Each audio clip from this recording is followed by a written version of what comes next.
Preface. Since you heard the truth of the gospel which has come to you and is bringing forth fruit. Colossians 1 verses 5 and 6.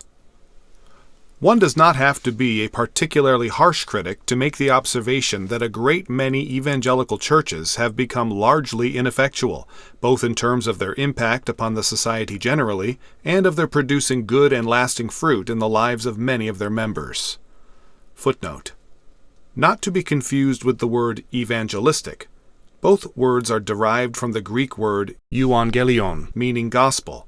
The term evangelical Christianity is used to describe the sector of the professed Christian community that seeks to uphold a conservative view of the authority and inspiration of the Scriptures.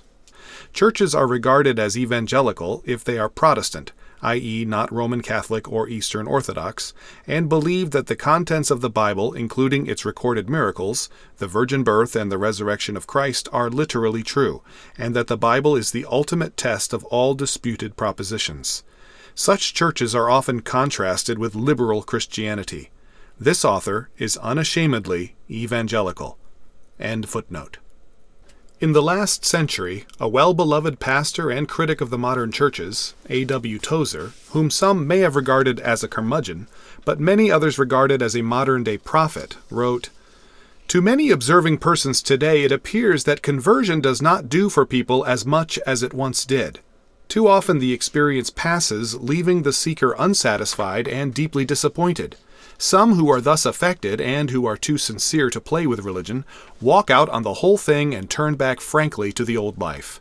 Others try to make what they can out of a bad bargain, and gradually adjust themselves to a modified and imperfect form of Christianity." Tozer's remarks were made in the mid-20th century, and many evangelicals from his time to ours have read his assessment and nodded in agreement. Unfortunately, at this late date, the problem remains unsolved, and a newer generation of critics has appeared within the evangelical church to raise the complaint afresh. It is discouraging to observe how little has changed in this regard since Tozer's day. Some churches are growing, but the depth and permanence of the commitments of those coming in often leaves much to be desired. Tozer again wrote, "Were some watcher or holy one from the bright world above to come among us for a time, with the power to diagnose the spiritual ills of church people, there is one entry which I am quite sure would appear on the vast majority of his reports. Definite evidence of chronic spiritual lassitude. Level of moral enthusiasm, extremely low." Unquote.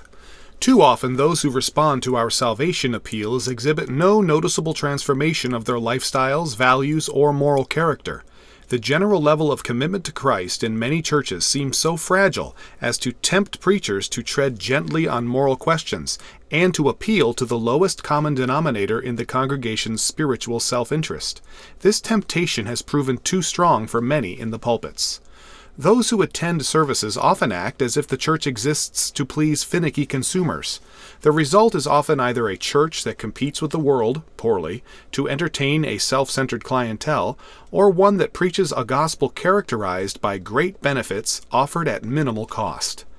How do those professing salvation differ from others, measured by factors such as spiritual zeal, character, conduct in marriage, rearing of children, personal values, the stewardship of time and money, the love of earthly security, comfort, leisure, and entitlement, or any other area that once would have distinguished one as a disciple of Jesus?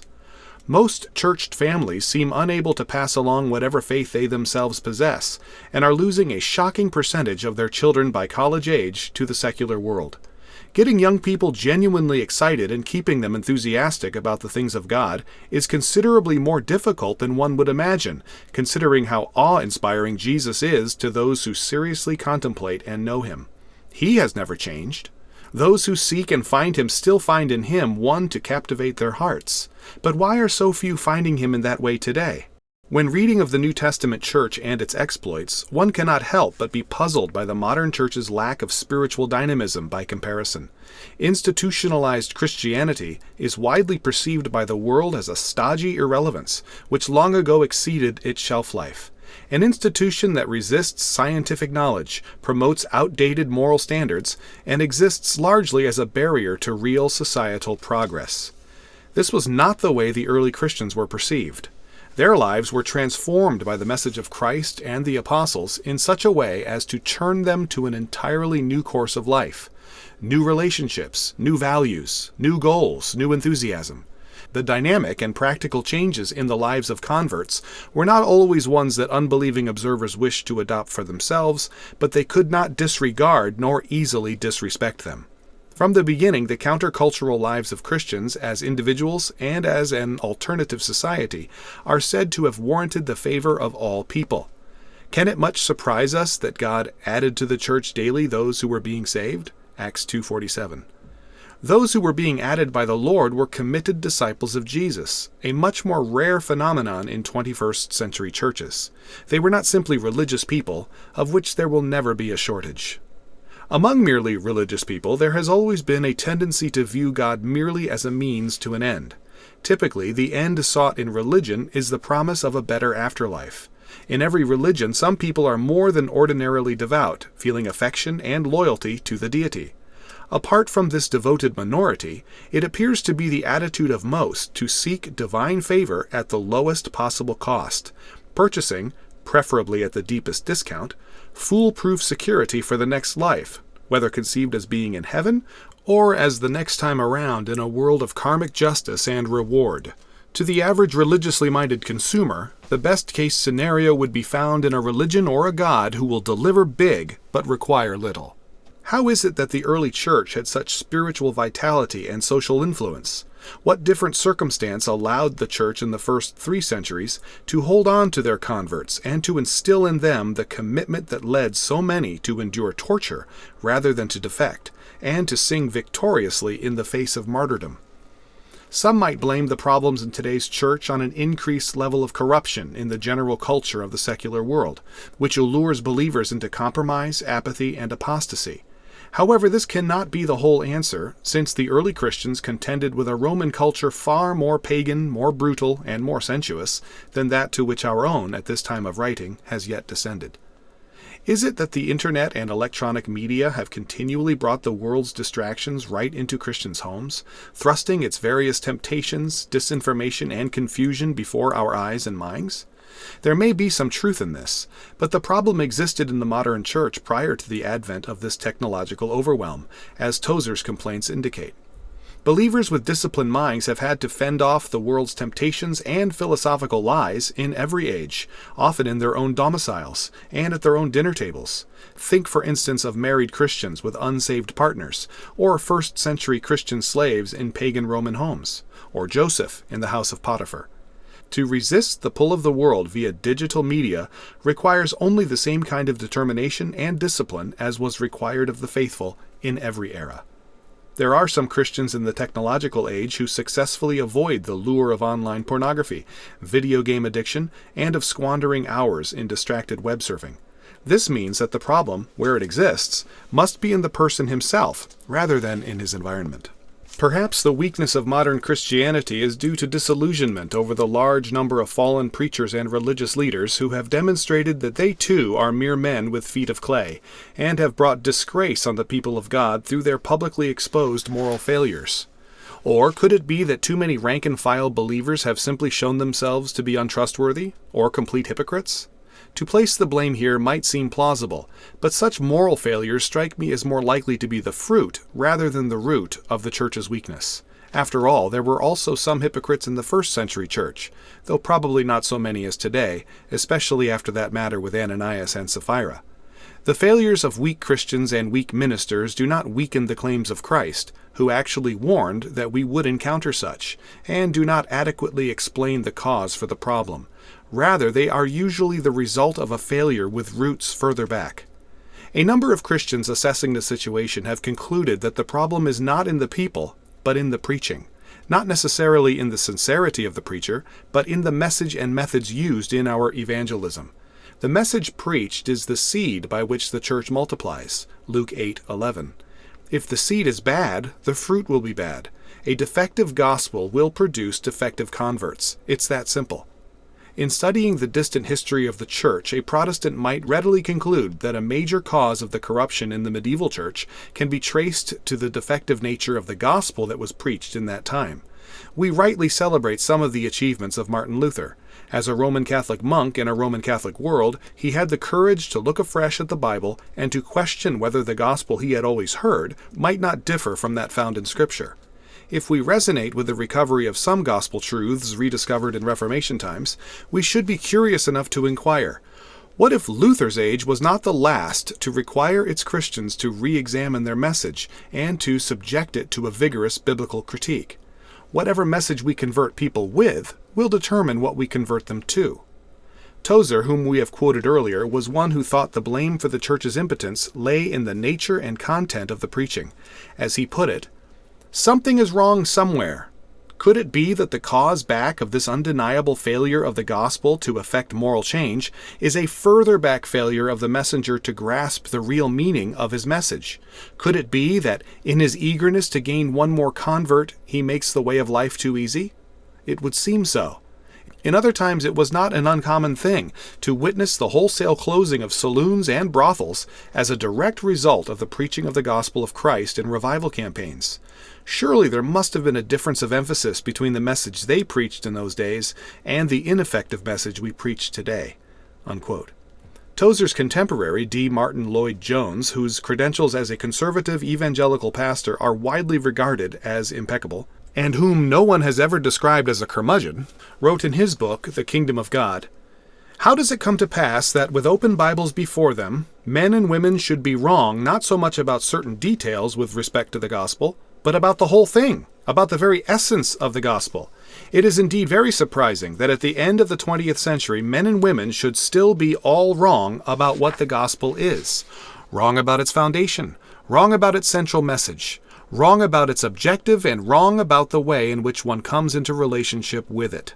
And yet, that is the very position by which we are confronted at the present time." Unquote. In his book, The King Jesus Gospel, evangelical theologian Dr. Scott McKnight, professor of religious studies at North Park University in Chicago, writes, "I believe the word gospel has been hijacked. I believe we are mistaken, and that mistake is creating problems we are trying to solve. But as long as we've remained mistaken, we will never solve the problems. Our system is broken, and our so-called gospel broke it. Our biggest problem is that we have an entire culture shaped by misunderstanding of the gospel. That so-called gospel is deconstructing the church." Unquote. The above citations come from a variety of respected modern evangelical observers, and there are many others like them. It seems undeniably reasonable to suggest that the preaching of a different gospel from that preached by Jesus and the apostles would produce a different result in the lives of those who embrace it. As cited at the head of this preface, Paul insisted that the gospel bears good fruit wherever it is preached. At least the gospel he preached did. Obviously, not every modification of Paul's gospel could be expected to produce the same fruit that he saw in his respondents. In general, we are not seeing in our day the kind of fruit that the apostles saw. It is true that most of the problems in our modern church may have found some expression in the early church as well. However, what would have been the exceptional problem, and not long tolerated in the apostolic churches, has become the norm in many of the largest and most influential churches in our times. At the risk of sounding myself too curmudgeonly, I will provide a few examples. A larger number would not be difficult to produce.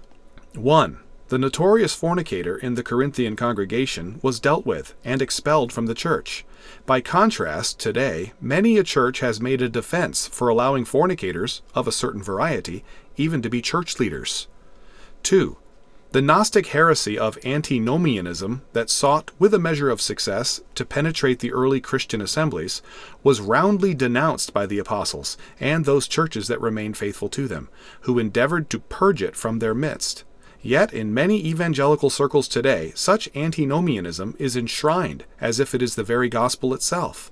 To suggest today that being a Christian requires obedience and good works is strangely regarded by many to be another gospel.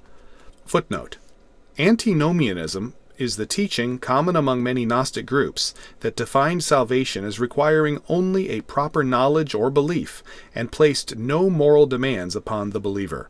End footnote. 3. Jesus warned about the dangers of affluence and materialism more than he addressed any other spiritual challenge. The early disciples saw themselves as mere stewards of God's bounty, and none would claim that any of the things he possessed was his own.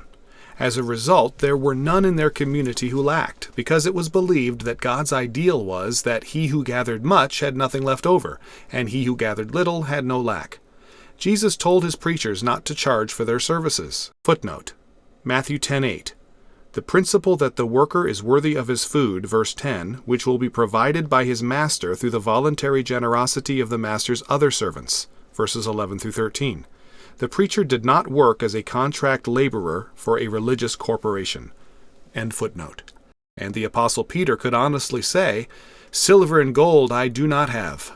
Contrast this with today's evangelical church, in which the disparity of lifestyles and the distribution of resources among members is little different from that found in the secular society. It is common for the very rich to be worshiping alongside those who cannot pay their own rent, and the pastors of many congregations enjoy opulent standards of living far above that of the average church member by whose offerings they are supported. 4. Jesus forbade, and the apostles Paul and John denounced, heavy-handed, authoritarian church leaders. But such leaders are today regarded as the equivalent of successful CEOs in secular corporations, respected by their ministerial peers, and gain large followings. This style of leadership is, to some extent, the norm in the institutional churches, and few think to criticize it. In fact, like Diotrephes, they often will brook no opposition, and outlandishly silence any would-be critics with the egregiously misapplied rebuke, "Touch not the Lord's anointed."